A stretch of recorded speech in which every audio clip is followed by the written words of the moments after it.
Innal hamdalillah nahmaduhu wa nasta'inuhu wa nastaghfiruhu wa na'udzu billahi min shururi anfusina wa min sayyiati a'malina may yahdihillahu fala mudilla lahu wa may yudlil fala hadiyalah. Asyhadu an la ilaha illallah wa la syarika lah wa asyhadu anna Muhammadan abduhu wa rasuluh. Ya ayyuhalladzina amanu taqullaha haqqa tuqatih wa la tamutunna illa wa antum muslimun. Ya ayuhan nasu taqu rabbakumul ladzi khalaqakum min nafsin wahidah wa khalaqa minha zawjaha wa batha minhuma rijalan katsiran wa nisaa wa taqullaha alladzi tasaaluna bihi wal arham innallaha kana 'alaikum raqiba. Ya ayyuhalladzina amanu taqullaha wa qulu qawlan sadida yuslih lakum a'malakum wa yaghfir lakum dzunubakum wa may yuti'illah wa rasulahu faqad faza fawzan 'azima amma ba'du. Fa inna asdaqal hadits kitabullah wa khairul hadi hadi Muhammadin sallallahu alaihi wasallam wa syarrul umuri muhdatsatuha wa kullu muhdatsatin bid'ah wa kullu bid'atin dalalah wa kullu dalalatin finnar. Allahumma shalli wa sallim ala nabiyyina Muhammadin wa ala alihi wa sahbihi wa man tabi'ahum bi ihsanin ila yaumiddin. Hadirin jamaah Jumat yang dimuliakan Allah, marilah kita selalu memanjatkan puji syukur kita kehadirat Allah Subhanahu wa taala atas limpahan nikmat dan karunia-Nya. Di tengah-tengah kesibukan kita masih diberikan kesempatan oleh Allah Subhanahu wa taala untuk melaksanakan ibadah Jumat berjamaah. Salawat dan salam semoga tercurah kepada junjungan kita Nabi Agung Muhammad sallallahu alaihi wasallam sebagai uswah hasanah, teladan yang baik bagi segenap umat manusia. Hadirin yang dimuliakan Allah, pada suatu saat Rasulullah sallallahu alaihi wasallam beserta para sahabatnya, kemudian Rasulullah membuat suatu garis di atas tanah, dikatakan ini adalah jalan yang lurus. Kemudian Rasulullah membuat garis di kanan kirinya adalah garis-garis itu, bahwa garis-garis yang di kanan kirinya garis lurus, garis yang diridhai oleh Allah itu adalah garis-garis yang tidak boleh diikuti, karena garis di kanan kirinya garis lurus itu adalah garis-garis pengikutnya laknatullah iblis, yaitu setan. Hadirin yang dimuliakan Allah, jadi orang-orang yang mengikuti jalan-jalan di garis sebelah kanan dan kirinya garis lurus, artinya dia mengikuti jalan setan, jalan maksiat, jalan penuh kemungkaran. Apakah wujud dari jalan kemungkaran itu adalah jalan sesat, jalan yang diberkahi oleh Allah Subhanahu wa taala, bahwa jalan itu adalah jalan yang diinginkan oleh setan? Maka dari masing-masing garis tadi, baik garis lurus yang menuju kepada keridhaan Allah dan kasih sayang Allah, itu ada pendakwahnya. Sedangkan garis-garis yang ada di kanan kirinya garis lurus itu ada pendakwahnya, dan kadang-kadang pendakwahnya garis-garis yang berada di antara garis lurus itu, maka sangat kuat mereka mendakwahkan jalan-jalan kesesatan. Sebagaimana Allah Subhanahu wa taala mengatakan di dalam Al-Qur'an, alladzina yatuhibunal hayatad dunya alal akhirah wa yasudduna an sabilillahi wa yabghuna iwaja ulaika fi dhalalim ba'id. Yaitu orang-orang yang mencintai dunia dan melupakan akhirat, dan dia menghalang-halangin orang dari jalannya Allah. Kemudian dia menginginkan jalan Allah itu menjadi bengkok. Mereka itulah adalah orang-orang yang menempuh jalan kesesatan. Hadirin yang dimuliakan Allah Subhanahu wa taala, jadi jalan-jalan yang menghalangi jalan-jalan Allah ini dakwahnya sungguh luar biasa, sangat masif dan saling bahu-membahu untuk membuat jalan Allah yang lurus itu menjadi bengkok.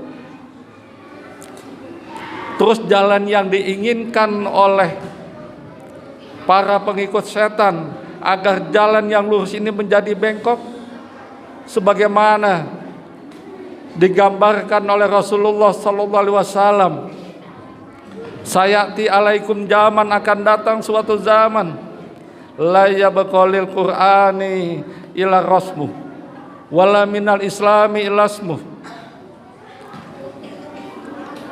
bahwa akan datang suatu zaman di mana Al-Qur'an tinggal tulisannya doang, kemudian di mana Islam tinggal namanya doang.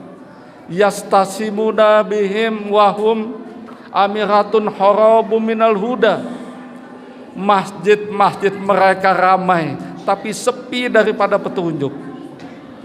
Pakoha ujalika romani syaru paukoha tahta jilis samai minhum horojatil pityatu wa ilaihim yaud. Hadirin jamaah Jumat yang dimuliakan Allah, akan datang suatu zaman di mana Al-Quran tinggal tulisannya doang, Islam tinggal namanya doang. Masjid-masjid mereka ramai tapi sepi dari petunjuk. Ulama mereka pada zaman itu adalah seburuk-buruknya makhluk di kolong langit. Dari mereka timbul fitnah dan fitnah itu kembali kepada mereka. Adik-adik mohon ya, tolong tenang aja sedikit ya. 15 menit ya kita tenang, nanti setelah itu kita main kembali ya. Jadi dikatakan Rasulullah datang suatu zaman semacam itu. Apakah zaman ini adalah alamiah? Ternyata tidak. Zaman yang disebutkan oleh Rasulullah di mana Quran tinggal tulisannya, Islam tinggal namanya, masjid ramai tapi sepi dari petunjuk. Kemudian ulama pada zaman itu seelek-eleknya manusia di kolong langit. Ini karena zaman itu memang dikehendaki oleh musuh-musuh Islam. Musuh-musuh Islam menginginkan bahwa umat Islam ini jauh dari Al-Qur'annya, bahwa umat Islam ini jauh dari agamanya, yaitu dari Islam. Yang berbau Islam harus dipadamkan, yang berbau Islam kudu disingkirkan, yang meninggikan Islam harus direndahkan. Ini adalah upaya-upaya golongan yang menginginkan jalan Allah itu bengkok. Kemudian mereka, orang-orang yang memusuhi Islam, menginginkan masjid-masjid itu sepi dari petunjuk. Silakan orang berbondong-bondong masuk masjid, tapi di situ kalau bisa tidak ada petunjuk, hanya sekedar beribadah sholat saja, selesai itu selesai, bubar. Tidak ada kegiatan yang lainnya. Ini yang diharapkan oleh musuh Islam. Kemudian para ulama-ulama Islam, baik itu ustadz-ustadznya, kiai-kiainya, diinginkan kiai-kiai yang pakohau. Siapakah kiai pakohau itu?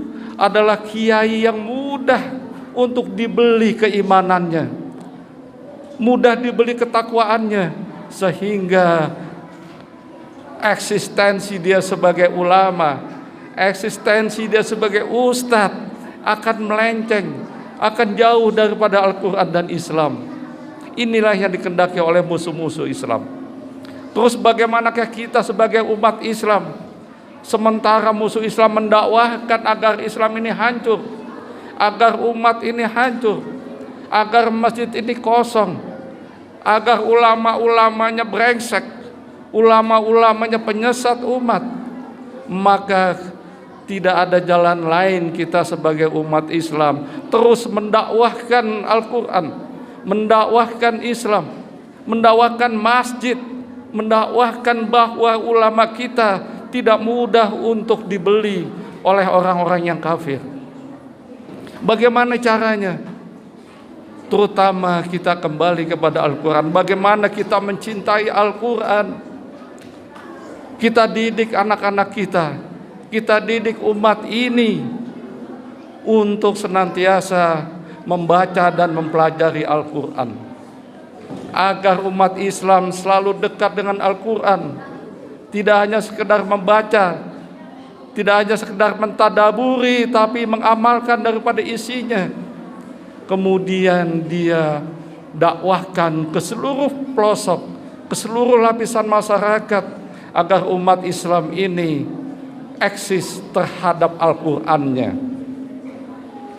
Namun kita bisa lihat di semua masjid, di semua tempat, kita miris melihat TPQ yang ramai tapi hanya untuk anak-anak saja. Sedangkan TPQ untuk remaja, untuk dewasa, dan bahkan untuk menula tidak ada. Padahal banyak dari umat Islam ini, kalau kita kaji dari data, bahwa umat Islam yang bisa membaca Al-Quran dan memahami isinya sangat sedikit, di bawah 10%.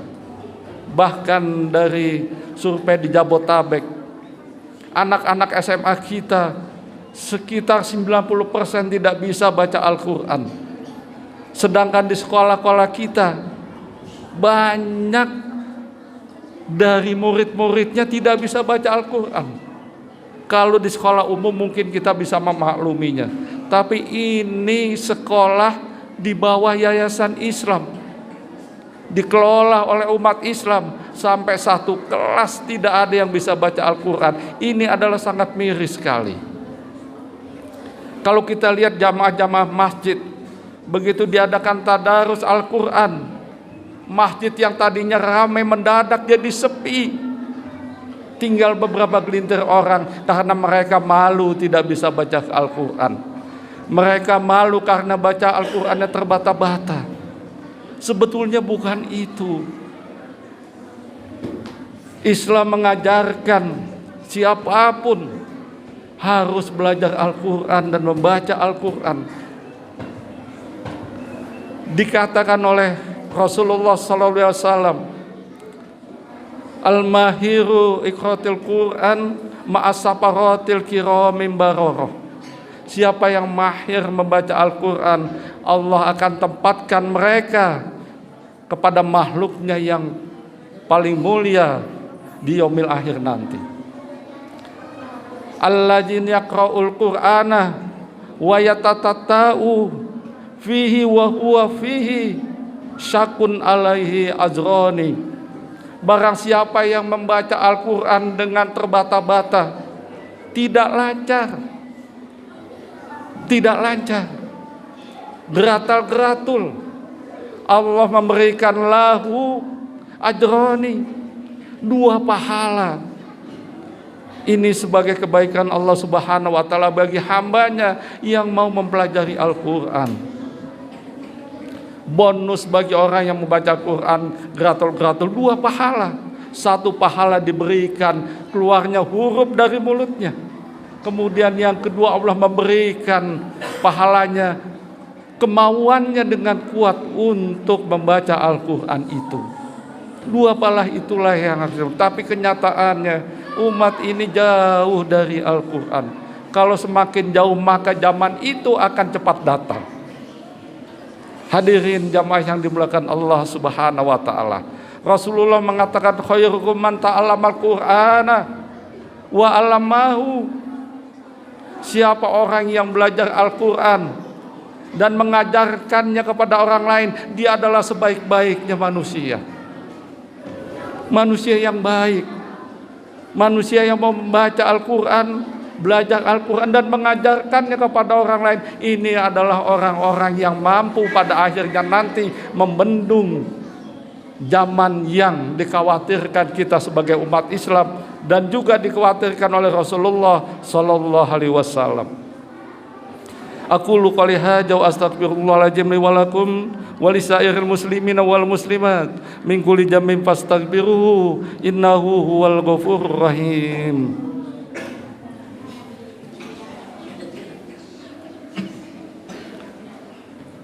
Alhamdulillahirabbil alamin wal akibatu lil muttaqin wala udwana illa 'alal zalimin. Asyhadu an la ilaha illallah al malikul haqqul mubin wa asyhadu anna muhammadan abduhu wa rasuluhu al mab'utsur rahmatan lil alamin. Wa salatullahi wa salamu ala nabiyyina Muhammadin wa ala alihi washabihi wa man tabi'ahu bi ihsanin illa yaumiddin. Amma ba'du, fa ya ayyuhal ikhwanu fidin, usikum wa iyaya bittaqwallahi wa taqwahu wa la tamutunna illa wa antum muslimun. Hadirin jamaah Jumat yang dimuliakan Allah. Yang kedua adalah Islam tinggal namanya doang. Inilah yang diinginkan oleh musuh-musuh Islam. Bagaimana kita umat Islam mempertahankan zaman ini supaya tidak segera hadir. Maka kita berlomba-lomba untuk melaksanakan syariat Islam, perintah Allah dan Rasulnya. Dan kita tunjukkan bahwa Islam itu rahmatan lil alamin. Bahwa pemerintahan Islam itu adalah pemerintahan yang memberikan kedamaian bagi segenap alam.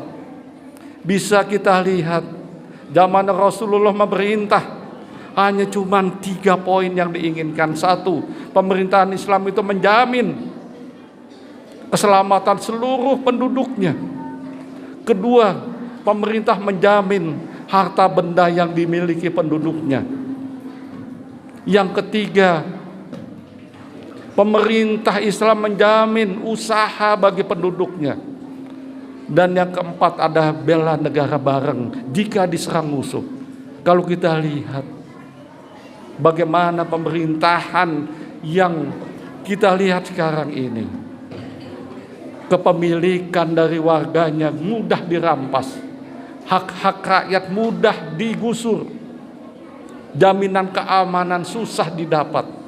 Inilah padahal di zaman Islam seluruh penduduknya tanpa kecuali, baik dia muslim dan non muslim, baik muslim maupun non muslim, semuanya diberikan perlindungan oleh pemerintahan Islam. Kurang apa? Namun demikian Islam selalu didengungkan jika pemerintahan Islam berdiri pasti terjadi kerusakan, kekacauan, penindasan. Ini adalah mitos, ini adalah stigmatisasi untuk melenyapkan Islam dari muka bumi ini. Yang kita kenal dengan nama Islam tinggal namanya doang. Jika kita konsen dengan ajaran Islam, insya Allah dapat dibendung hal ini. Aku qouli hadza wa astaghfirullahaladzim wa lakum wa lisairil muslimina wal muslimat min kulli dhanbin fastaghfiruhu innahu huwal ghafurur rahim. Hadirin yang dimuliakan Allah, marilah kita tutup tausiah di siang hari ini. Kita mohon kepada Allah Subhanahu wa taala. Alhamdulillahirabbil alamin wassalatu wassalamu ala nabiyina Muhammadin wa ala alihi washabihi wa man tabi'ahum bi ihsanin ila yaumidin.